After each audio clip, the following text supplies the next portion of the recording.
focused and fearless. Here's everything you need to know as you jumpstart your day. I'm Pauline Verzosa. Typhoon Carina and the southwest monsoon have caused flooding in several parts of Luzon on Tuesday. In Malabon alone, at least 18 roads were submerged in flood. Over in Manila, commuters had to wade through the waters to get to work. Several houses made of wood were even damaged and swept away by flood waters in Tondo. Meantime, bayanihan was observed among residents of Barangay Lower Bikutan in Taguig. Some residents worked together to carry evacuees to safety as the entire street turned into a river. In Quezon City, cyclists resorted to carrying their bikes through flooded streets, while boats once again became a common sight in Navotas as most streets were flooded.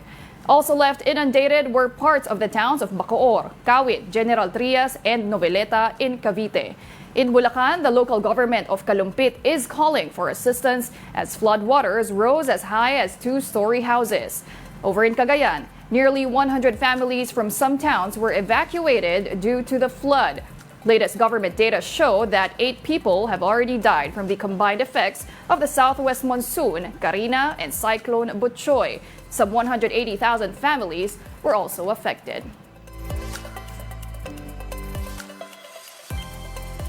Well, Typhoon Carina further intensifies as it heads towards Taiwan. And now we're going to get more updates from Pag-asa weather forecaster Dan Villamil. Dan, good morning. Ano na ba ang latest kay Typhoon Carina? Napakalakas pa rin ng ulan ngayong Wednesday. Good morning po, Miss Pauline at sa ating mga viewers. Kanina alas 4 ng umaga, huling namataan yung sentro ng mata ni Bagyong Carina sa layong 290 kilometers northeast ng Itbayat, Batanes. Isa pa rin itong typhoon na may taglay na lakas ng hangin na malapit sa gitna na umaabot sa 155 kilometers per hour at pagbugso na umaabot sa 190 kilometers per hour. Patuloy itong gumagalaw pahilagang kanluran sa bilis na 25 kilometers per hour. Ngayong umaga nakataas pa rin itong tropical cyclone wind signal number 2 sa area ng Batanes, samantalang signal number 1 naman sa Bubuyan Islands, northern portion ng Milang Cagayan at sa northern portion ng Ilocos Norte. Kaya sa mga nabanggit na lugar, maghanda po tayo sa mga banta ng malalakas na hangin na dala ni Bagyong Carina.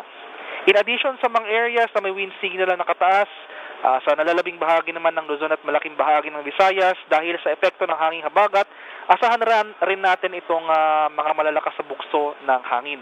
Itong sa Carina ay magdudulot ng katamtaman hanggang sa malalakas na buhos ng ulan ngayong araw sa bahagi ng Batanes at Babuyan Island. Samantala ito namang southwest monsoon yung hanging habagat na hinahatak ni Bagyong Carina ay magdudulot ng maulang panahon ngayong araw sa malaking bahagi ng Luzon at Visayas. Pinaka-maapektuhan ng mga malalakas na pakulan na dala ng hanging habagat itong western section of Luzon. So dito sa Metro Manila in particular and nearby provinces, patuloy po tayong maging handa at alerto sa mga banta ng pagbaha at pagguho ng lupa, lalong-lalo na kung tuloy-tuloy ang pagulan na mararanasan. At sa kalakayan naman nating karagatan, may gale warning pa rin tayong nakataas sa northern seaboard ng northern Luzon sa mga areas ng Batanes, Cagayan at Bubuyan Islands. Samantalang moderate to strong na pag-alon na ating inaasahan sa nalalabing bahagi ng ating bansa.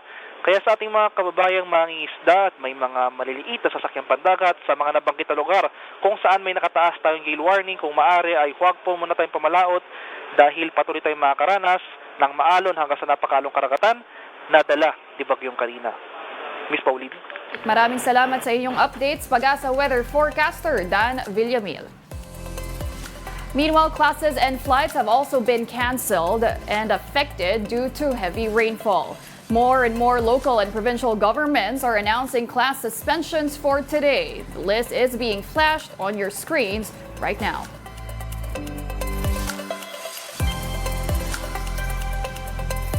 Meantime, as of 7 a.m., over 10 flights have also been canceled.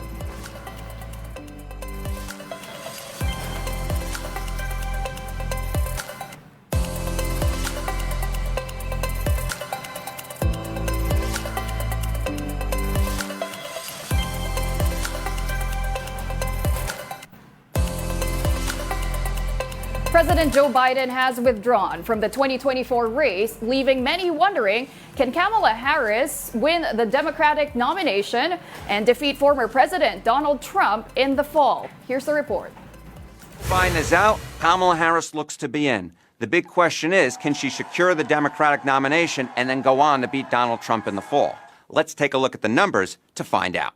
Let's start off first with the Democratic nomination. Turns out that 76% of Democrats nationwide say they'd be satisfied if Harris gets the nomination. So it looks like she's the likely Democratic nominee. Beyond the voters, Harris also has picked up a lion's share of endorsements so far. And it turns out that when it comes to presidential nominations, the person who gets at least 50% of the endorsements normally goes on to win their party's nomination.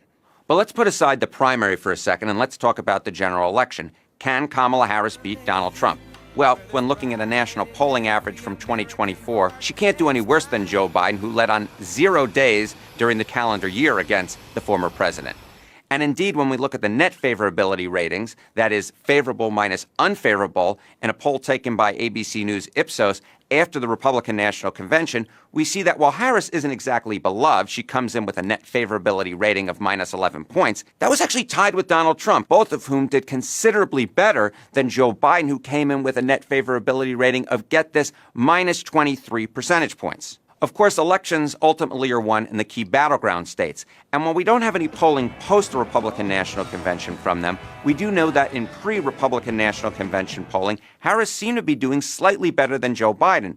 She was down just 1 point to Trump in the battleground state of Pennsylvania, well within the margin of error, while Biden did somewhat worse, being down 3 points to Donald Trump in the same New York Times Siena College poll. That may not seem like a big difference, but remember, elections in this country are determined by the slimmest of margins. Harris may also be able to put back into place some states that Joe Biden didn't seem particularly competitive in this time around. I'm talking about states like Arizona, Georgia, and Nevada, states that tend to have younger and more diverse populations. The local government of Marikina City has raised the second alarm over the Marikina River. And for the latest, we have mobile journalist Ivan Tarinque joining us this morning. Ivan, ilan na ba ang meters sa water level sa Marikina River? Yes, Paulina, as of 7 a.m., nasa 16.4 meters na yung water level dito sa Marikina River. Actually, makikita natin sa likuran ko, ganyan nakataas yung tubig ngayon dito. Pati yung sidewalk ay kinain na ng tubig, na kulay brown na tubig na sabi nila ay galing daw sa Montalban. Paulina? Evan, nakataas na nga ang second alarm dyan sa Marikina River. Ano ba ang ibig sabihin nito? Kailangan na bang mag-evacuate ng mga residente dyan sa Marikina? Okay, Pauline, yung first alarm, balikan natin yung first alarm, ibig sabihin nito ay mag-ready na yung mga residenteng malapit dito sa ilog na mag-evacuate. Pagtulong naman ng second alarm, ang 16 meters, kailangan na pong mag-evacuate ng mga residente na malapit dito. So pagdating naman ng third alarm, ito yung nasa 18 meters ay forced evacuation na. So wala kayong magagawa. Ayaw nyo man sa hindi, bubuhatin kayo palabas sa inyong bahay. Evan, may handa ba ang Marikina LGU? Nakahanda na ba yung mga evacuation center? And nakaikot ka na ba? Alam mo ba kung lumilikas na nga yung mga residente? Yes, Pauline, kanina may mga reports tayong narinig. No? Kausap natin yung isang nagmo-monitor dito. Sabi nila, yung ibang residente daw ng Tumana nakalikas na. No? Yung iba ay nasa Concepcion Integrated School na daw. Parang nasa Concepcion Integrated School na daw as of 7 a.m. this morning. So, yung iba ayaw na talaga nila i-take yung chance na mahirapan pa silang lumabas. Pero Pauline, sa ngayon, ito kasama natin yung isa sa mga nagmo-monitor dito, si Kuya John. So, Kuya John, hingi naman tayo ng update. Kung kamusta na yung ating ilog dito at kamusta naman na yung mga lumilikas. Medyo okay naman na po yung ilog po kasi natin is lalong tumataas. So, ang ano lang po natin, lahat po ng nag-evacuate to Tumana, napupunta po ng Concepcion 1 kasi hindi po sila pwede mag-evacuate sa Tumana kasi nga po may chance na abutin na naman yung Tumana. So, kahit mataas yung Tumana, ngayon, nag-evacuate na kami sa Tumana pa lang pero baka isusunod namin yung Malanday kasi nga medyo tumataas na rin yung tubig. Yung ano natin kanina, yung meters natin kanina, 16.5. Pero ngayon humahantong ng 16.6 meters. So as of now, yung ilog natin is parang talagang tumataas siya ng tumataas kada minute. So hindi natin masasabi kung anong oras tataas yung tubig, kung anong oras tataas yung hanggang 17 to 18 ang meters. Pero Sir John, base sa experience, no, pag ganitong tuloy-tuloy na pag-ulan, posible kang umabot sa third alarm ang dyan sa Marikina River? Yes po. Oo. May chance po na umabot ng third alarm. Kasi po, once na hindi tumigil yung ulan hanggang gabi, may chance po na umabot ng third alarm ang tubig natin dito sa Marikina River. Kasi po, galing Antipolo, Montalban, San Mateo, dito po lahat tungo. May iba pa po bang lugar sa Marikina na binabaha na rin? Dahil alam naman natin na pag ganitong ang Santo pag-ulan. Niño po. Oo. Santo Niño, Tumana, siguro po pati Malanday. Kasama na po natin. Yun na po yung mga binabahan na po ngayon. Sa street po namin, binabahan na rin po. Binabaha na rin, ano? Kaya mag-ingat yung mga taga Marikina. Yes. Ato, last question ko kaya, Evan, may bumisita na raw bang mga LGU officials dyan sa Marikina River para i-check din yung level ng tubig, ano? Pati yung mga residente. Yes, Medyo marami na pong residente dito sa ilalim ng ilog. So, siguro maya-maya po magpapaalis na rin po kami ng tao. Alright. Kapag tumasa po ulit yung tubig. Okay, maraming salamat Sir John sa inyong oras. Evan, ano pa bang mga paalala natin para sa mga taga Marikina? So, Pauline, paalala lang po sa mga Marikeño na magdala po tayo ng payong o kaya wag na po tayo lumabas ng bahay dahil sobrang lakas po actually talaga ng ulan. Kwento ko na lang, ipapunta natin dito, halos zero visibility na yung dinaanan natin. No? So, mahirap na pag bumayahe pa tayo dito. So, wag na po tayo lumabas ng bahay, mag-ingat po tayo parate dahil nga yung ganitong ulan simula kagabi pa malakas na yung bagsak. Pati manatiling updated sa mga warnings din ng Marikina LGU. Muli maraming salamat mobile journalist Evan Tarinque. And now let's take a quick look at today's other headlines. The Philippine Star reports that President Marcos is seeking the passage of at least 28 measures. These are aimed at sustaining economic growth, addressing poverty, ensuring food security, and maintaining peace and order. The president also wants to ratify 4 conventions on the safe use of nuclear energy. And in business world, property stocks slump amid concern the ban on POGOs will leave many office and residential buildings empty.